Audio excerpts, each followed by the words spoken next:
Bienvenue aux Petites Jasettes pédagogiques. Bonjour, bienvenue à notre émission des Petites Jasettes pédagogiques. Aujourd'hui, je suis avec Chantal Maillé-Crittenden, on va jaser aujourd'hui de l'acquisition d'une langue secondaire. Donc, merci d'être là aujourd'hui. Bienvenue. Bonjour, merci de m'avoir invitée.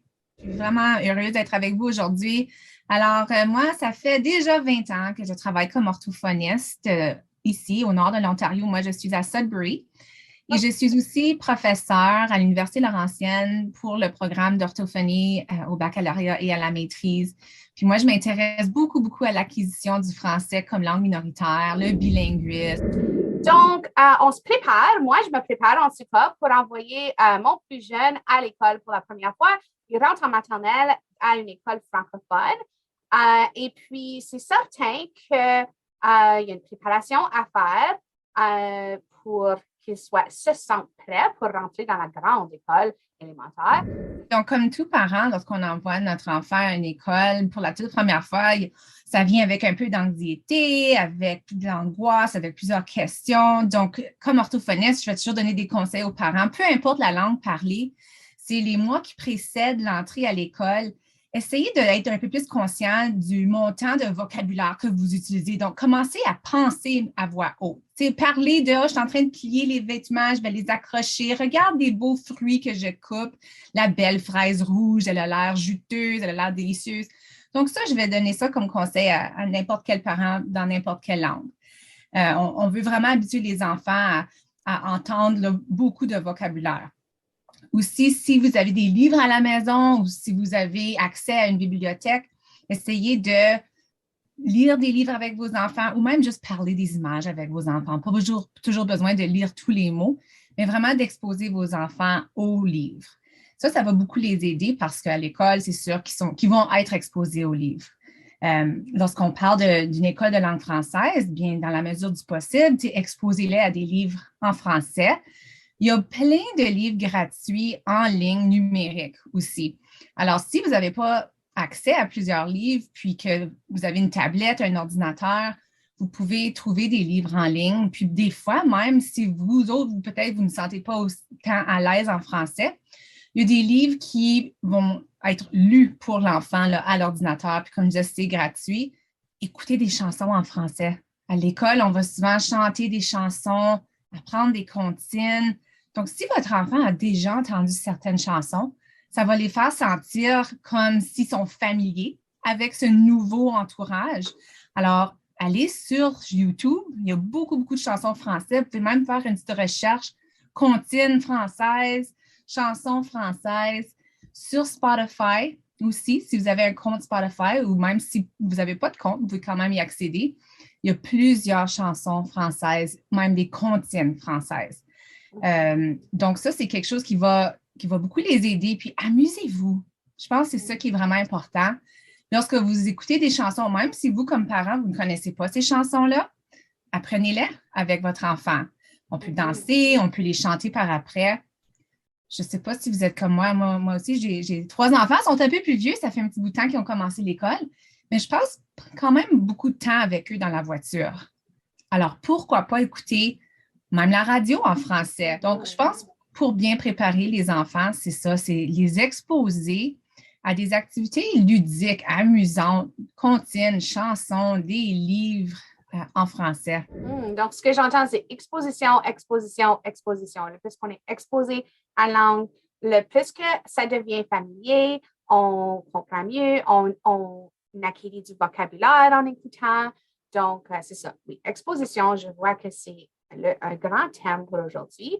Puis là, j'aimerais me pencher un petit peu sur la relation parce que tout ce que tu as mentionné, ben, tu sais, ça va créer une relation avec ton enfant. Quand tu lis des livres avec eux, quand tu chantes, tu danses, tu as du plaisir en français, on est en train de créer une relation, non seulement avec le parent ou l'éducateur ou l'éducatrice, mais aussi avec la langue et avec la culture. Donc, quels sont les avantages de créer cette relation-là avec la langue? Bien, ça, c'est une très belle question. Comme on le sait, les enfants qui se sentent bien sont plus aptes à apprendre. Donc, quand un enfant arrive à l'école ou même au centre de la petite enfance avec un sentiment d'appartenance, un sentiment de bonne relation avec les gens autour de lui ou elle, il va être plus prêt à apprendre. Un enfant qui est en un état d'angoisse, des fois, il n'entend même pas ce qui est autour de lui ou elle. Donc, cette relation-là est très importante. Puis, des fois, il s'agit tout simplement de prendre un moment avec notre enfant et de s'asseoir avec lui ou elle et de parler ouvertement d'un livre ou quoi que ce soit. Donc, je pense que la relation, non seulement entre parents et enfants, mais entre enfants et personnel éducateur, si c'est dans un centre de la petite enfance ou si l'enfant est arrivé à l'école avec le personnel enseignant. Donc, ça, c'est sûr que c'est genre à la base. Il faut que l'enfant se sente bien. Il faut qu'il se sente bien accueilli à la maison, au centre de la petite enfance, à l'école. Puis, j'imagine que, la confiance en monte.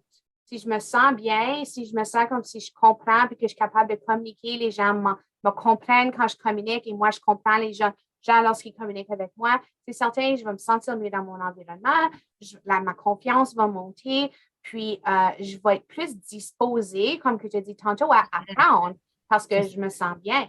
Il y a aussi la relation avec l'environnement que souvent on oublie. On oublie d'en parler. Mais nos écoles francophones, nos services en petite enfance francophone nous permettent de vivre en français. Donc, c'est aussi important qu'ils développent une bonne relation avec leur environnement, puis que c'est comme, je m'en vais à l'école, puis à l'école, je parle français, puis ça, c'est fun. C'est le genre de sentiment et de sentiment d'appartenance et d'engagement qu'on veut voir se développer chez les enfants. Donc, qu'est-ce qu'on peut faire à l'accueil? Donc là, je parle de comme, tu sais, les profs de jardin maternel qui vont accueillir ces petits bouts de choux-là au mois de septembre, ou nous qui accueillons un enfant en service de garde pour la première fois. Comment est-ce que l'accueil peut contribuer à ce sentiment d'appartenance à l'environnement et au centre ou à la salle de classe? Oui, donc très important. Et je pense que la clé, c'est de reconnaître là où se trouve l'enfant dans ses habiletés langagières. Alors, c'est sûr que les enfants nous arrivent avec différentes habiletés langagières, mais dans le monde des langues, on appelle ça des variétés. Tout le monde arrive avec leur variété langagière, puis sont toutes belles, ces variétés-là.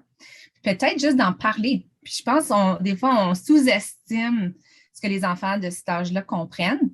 Donc, leur en parler ouvertement, que tu vas peut-être entendre que un ami va avoir une variété qui ne sonne pas comme ta variété ou que madame, elle utilise un français qui est différent de ton français, mais que tous les français sont acceptés. Puis de juste souligner ces différences-là, parce que c'est sûr que dans la garderie, le centre de la petite enfance ou à l'école, il va y avoir des différences entre la façon que tous les amis parlent et que les adultes parlent. Alors, je pense que ça, c'est d'avoir cette relation-là avec notre environnement dans le sens qu'on reconnaît les différences sans jugement et qu'on en parle ouvertement. Que oui, peut-être qu'un ami s'exprime en français, anglais, en franglais.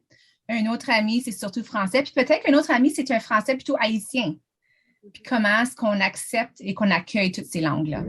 Donc, accueillir la francophonie dans toute sa diversité, très, très, très important. Souvent, on veut se pencher, spécialement en début d'année scolaire comme ça, si on en a plusieurs qui comprennent moins le français ou que ce soit, on veut se pencher sur l'anglais. Mais ce que je vois, c'est qu'on est en train de créer une langue de relation. Donc là, l'enfant voit qu'il peut me parler en anglais, puis chanson, ça va continuer pendant l'année. Donc, qu'est-ce que tu as à dire à un personnel éducateur ou un enseignant ou que ce soit, quand ils sont en train de développer cette relation-là, est-ce que parler en anglais pour accommoder l'enfant, c'est la solution ou est-ce que tu aurais une autre solution pour nous de comment développer ça sans se pencher sur l'anglais? Donc, je pense que ça dépend de la situation. Donc, c'est sûr que si un enfant est en détresse, il s'ennuie vraiment de ses parents, ou il y a quelque chose qui lui est arrivé, puis il est en gros sanglot, puis qui s'adresse en anglais, c'est peut-être pas le moment de le reprendre, ou on va l'accueillir là, dans son état et on peut lui répondre en français. Donc, si on prend pour acquis que ça va bien, l'enfant est heureux, il ne s'est pas blessé là, dans le cours d'école. Utiliser des aides visuelles. Beaucoup d'aides visuelles, beaucoup d'appui là, dans le contexte. Une chose que je recommande souvent, c'est d'utiliser, comme j'ai mentionné au tout début, plusieurs chansons et plusieurs contiennent lorsqu'on passe d'une activité à une autre. Donc, si les enfants sachent que, OK, chaque fois qu'on va à la salle de toilette, il y a telle chanson qui joue. Chaque fois qu'on sort nos sacs pour nos collations, c'est une autre comptine. Quand c'est le temps de s'asseoir autour du cercle, sur le tapis, c'est une autre chanson qui est chantée. Au fur et à mesure que l'enfant apprend cette routine, puis ça ne prend pas de temps. Là. À l'intérieur de comme une semaine ou deux, là, il a compris que telle chanson, ça veut dire telle activité. Là, il va comprendre sans nécessairement avoir besoin de comprendre tous les mots qui sont dits, mais il va comprendre la routine, il va comprendre les chansons, les comptines. Donc, d'utiliser beaucoup d'appui visuel, beaucoup de répétitions, essayer d'utiliser les mêmes mots aussi. On s'en va en rang, on va chercher la collation, on s'en va à la récréation, de toujours utiliser ces mêmes mots-clés-là jusqu'à ce que l'enfant connaisse la routine. Puis, c'est vraiment étonnant la rapidité avec laquelle l'enfant peut apprendre ses routines, apprendre ses mots. Puis là, on ajoute, on bâtit là-dessus. Puis après là, quelques mois, l'enfant, son répertoire de vocabulaire va s'être agrandi là, par beaucoup de mots. Très bon point. Puis c'est vrai, on sous-estime comment vite les enfants apprennent puis comment ils sont très adaptables. Donc, tu as raison quand tu dis ça ne prend pas de temps. C'est comme un cue. Ah, je connais cette comptine-là, je sais ce que j'ai à faire. Donc, de se pencher plus sur les stratégies que tu viens nous offrir et mettre de côté notre méthode sandwich français-anglais ou de simplement s'adresser dans une autre langue. Ce n'est pas nécessairement la solution. C'est comme tu dis, les pictogrammes, répéter une routine qui est le fun, qui inclut des chansons, les comptines, etc. C'est des très bonnes stratégies. Merci pour toutes ces belles stratégies, ces beaux conseils aujourd'hui. Je te remercie d'être là. Puis voilà ce qu'on peut faire pour appuyer nos tout petits qui vont commencer l'école au mois de septembre à se sentir plus confiants dans leur peau lorsqu'ils vont rentrer à l'école. Merci énormément. Merci.